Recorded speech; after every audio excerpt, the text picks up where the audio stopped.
What we like, our Audi Q7 is a proverbial Swiss Army knife. The three-row SUV is equally adept at shuttling passengers on long road trips as it is towing a trailer or traveling down a twisty two-lane back road. Credit its cushy and competent four-corner rear spring suspension, part of our long-term's $4,000 adaptive chassis package. The pricey option is a game-changer that gives the £5,085 people mover the lateral fortitude of lighter and lower cars, yet imbues it with the ride comfort of the Audi A8 flagship luxury sedan, even on our long-term's massive 21-inch wheels. What we don't like, the Q7's smallish third-row seat continues to elicit gripes from staff members. A minor issue is the virtual cockpit digital gauge cluster's brightness, which even in its dimmest setting can be blinding at night for some pilots. Use of the Big Audi also revealed a few towing-specific quirks while in the hands of senior online editor Kevin Wilson, who towed a small camper for a Touareg road trip. Hooking up the trailer's electrics triggered a tow mode that, most obviously, resulted in the Q7's 8-speed automatic transmission effectively locking out access to its top two gears, dragging fuel economy down to an indicated 10 to 12 miles per gallon, Wilson noted. Tow mode also deactivated the automated emergency braking and lane-keeping assist systems. What went wrong? Tires and tech. More than 10,000 miles ago we noticed that the front tires were wearing inconsistently. With just over 20,000 miles on the Q7's odometer, we sprang for a new pair of front rubber at a cost of $727 and had the local Audi dealership give our Q7 an alignment, an additional $600 expense. So far, the issue appears to be resolved, but we are continuing to keep a close eye on front tire wear as the Q7 approaches 40,000 miles. Not long after these tire troubles, the Q7's infotainment system began acting up.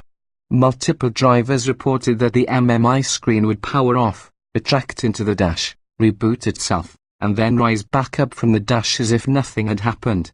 As the miles wore on, this behavior increased its frequency dramatically, with the Q7's infotainment system regularly rebooting itself multiple times during the course of a short trip. The Audi has since spent several days at the dealer in search of a fix, but to no avail. We're awaiting the parts to arrive for the latest proposed remedy, a new control unit. We'll see if this rectifies our Q7's infotainment difficulties. Finally, we somehow managed to break the clip for the passenger side sun visor, and replacing the piece set us back a hefty $536. While it was at the shop, we also had the Q7's 30,000 mile service performed. The $261 routine maintenance consisted of an oil change and a general inspection. Where we went, when it wasn't trundling about southeast Michigan, the Q7 went on a quartet of longer road trips over the course of the last 10,000 miles. The first was the aforementioned Touareg, 1,000-plus mile camping jaunt around the state of Michigan. With a nearly 3,000-pound camper in tow, Wilson found that the Q7 and its supercharged V6 engine pulled the additional load readily enough. As it should, considering our Q7 is rated to tow up to 7,700 pounds. Not long after, Deputy Online Editor Dave Vander Werp took the Q7 on a roughly 2,000-mile round trip to Hilton Head, South Carolina. Also, the Q7 made 2 separate trips from Ann Arbor to Chicago, one with Buyer's Guide assistant editor Eric Stafford and another with online editor Alexander Stockcloser. Unfortunately, both trips were marred by the ongoing infotainment gremlin. What we like, after spending the early part of its stay mostly pattering around southeast Michigan, our long-term Audi Q7 found itself regularly exploring farther afield both in and out of state during its second 10,000 miles. After those road trips, staffers have heaped praise on the Audi's uncommonly refined ride quality, with one declaring the Q7 the bestriding vehicle wearing 21-inch wheels. Credit our Q7's optional adaptive chassis package $4,000, which features cushy, variable radiator springs. And while 21 inches may sound like overkill, the big 10-spoke wheels part of our car's $1,500 titanium black optic package give the otherwise mundane-looking Q7 a sorely needed injection of style. What we don't like, There have been a few complaints outside of the universally banned, tiny third-row seat, which continues to elicit expletives from those forced to endure its cramped confines. Beyond that, one staff member found the car's automatic stop-start system to be finicky at times. The same individual also expressed frustration at the infotainment system's touchpad and voice command features when using the navigation function. What went wrong? Around 17,375 miles, the Q7 began intermittently warning us that its brake pads were worn. Except they weren't. At our local Audi dealership, technicians discovered that a brake pad sensor wire had been sliced by a foreign object, most likely road debris. Replacement parts were ordered, and a new brake pad sensor and wire were installed at a cost of $208. Shortly thereafter, we paid $636 for the Q7's scheduled 20,000-mile service oil and filter change, inspection, new wiper blades. Additionally, the Q7 is showing signs of premature tire wear and a need for an alignment. We've scheduled an appointment to see why it's out of whack and will report the findings in our next update. Where we went, over the last 10,000 miles, the Q7 made its way to West Branch, Michigan, as far west as Oshkosh, Wisconsin, and as far south as Pigeon Forge, Tennessee. In between, we also took the Audi to western Michigan and again to Tennessee. On two of those journeys, we took advantage of an Audi-branded roof-mounted cargo carrier. Sitting on factory accessory roof rack crossbars, the hard-sided container is a useful tool for storing extra chattels, particularly given that, with the third row in use, there's only 15 cubic feet of luggage space. What we like, the 2017 Audi Q7 may weigh more than 2.5 tons, but you'd never know it from the driver's seat. Much of the credit goes to our long-term car's $4,000 adaptive chassis that brings a variable Aerodehate spring suspension and four-wheel steering. The technology keeps the big crossover's body motions in check and also delivers quick responses to steering inputs. Our test drivers also have been heaping praise on the Q7's 12.3-inch virtual cockpit TFT display screen, with commenters calling it highly functional and a great conversation starter. The digital gauge cluster is able to project many features, including a full navigation map. Interacting with the Q7's center-mounted 8.3-inch infotainment screen is easy thanks to the myriad improvements made to Audi's latest MMI software and controller. Menus are a snap to navigate, and a big touchpad just ahead of the control knob offers additional functions, including the ability to read handwritten letters and numbers for address inputs, primarily. What we don't like, while the Q7's wagonoid styling was grown on some of us, others feel that the Audi is about as visually stimulating as a loaf of rye bread. Okay, maybe marble rye in the case of our grey Q7 Prestige, with its $1,500 titanium black optic package that adds black head-out exterior trim. Still, the Q7's many comfort and convenience features have yet to rub any staffers the wrong way.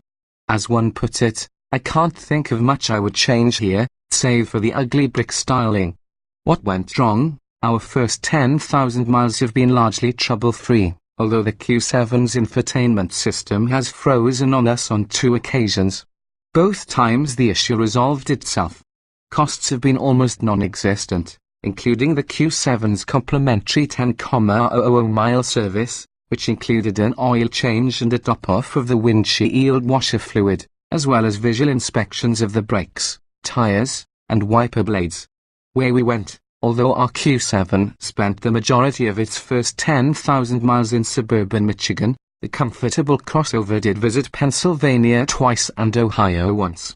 We expect the Q7 to make longer follows during the summer vacation season given its overall comfort, tractable powertrain, and spacious cargo hold. The last time an Audi Q7 occupied a spot in our long-term fleet was more than 5 years ago. That's when a first-generation 2011 Audi Q7 TDI came into our lives, equipped with a Touareg, turbocharged diesel 3.0-litre V6.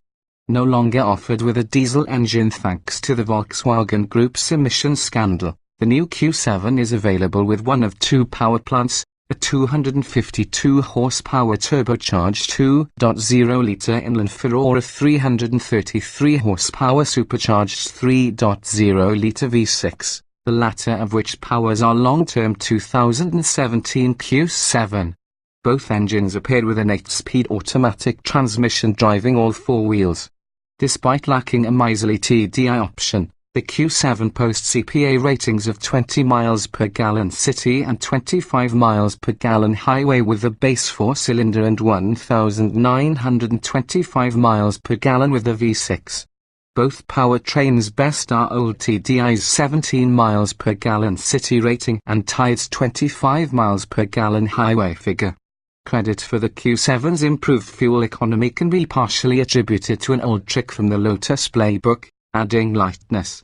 Extensive use of aluminium in the new Audi's unibody construction results in a claimed weight savings of more than 700 pounds. Our scales recorded a more modest weight loss of 265 pounds between our 2017 Longtimer and the last previous-gen, gasoline-fueled Q7 we tested. Compare our new 3.0T model with our old TDI, though, and the weight disparity more than doubles, with 602 pounds separating the two. Although still hefty at 5,085 pounds, the new Q7 is surprisingly fleet on its feet. Solid dynamics, Audi's well-executed MMI infotainment system, and a cabin fitted with top-notch materials helped the latest Q7 quickly capture attention during our 10 Best Trucks and SUVs testing, with the model taking home the top prize in the mid-size luxury SUV segment. That made a 40,000-mile shakedown a natural next step. Our top-spec, prestige model includes niceties such as LED headlights, a 360-degree view monitor, navigation, a touchpad for the MMI infotainment system, Apple CarPlay and Android Auto functionality, heated and cooled front seats, fourth-zone automatic climate control, and Audi's 12.3-inch virtual cockpit TFT display screen in the gauge cluster. We added a host of items to our graphite grey metallic Q7, including the $4,000 adaptive chassis package, which brings a variable Airride spring suspension and four-wheel steering, and the $2,400 driver assistance package consisting of adaptive cruise control, automatic high beams, automated emergency braking, and a lane keeping assist system. Our Midwest home base practically necessitated the $500 cold weather bundle, which includes a heated steering wheel and heated rear seats, and our plans to use a significant portion of the Q7's available £7,700 towing capacity mandated that we check the box for the $550 towing package and another for a 7-pin connector for trailer lights $125.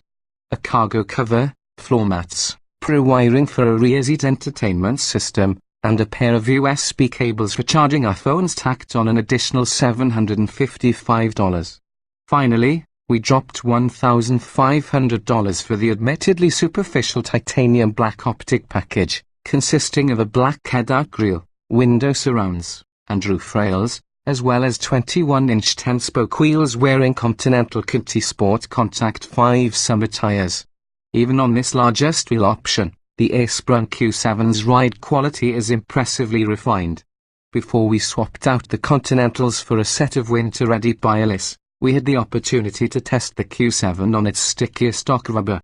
The Q7 clung to the 300-foot skid pad with an eye-widening 0.90 grams of grip.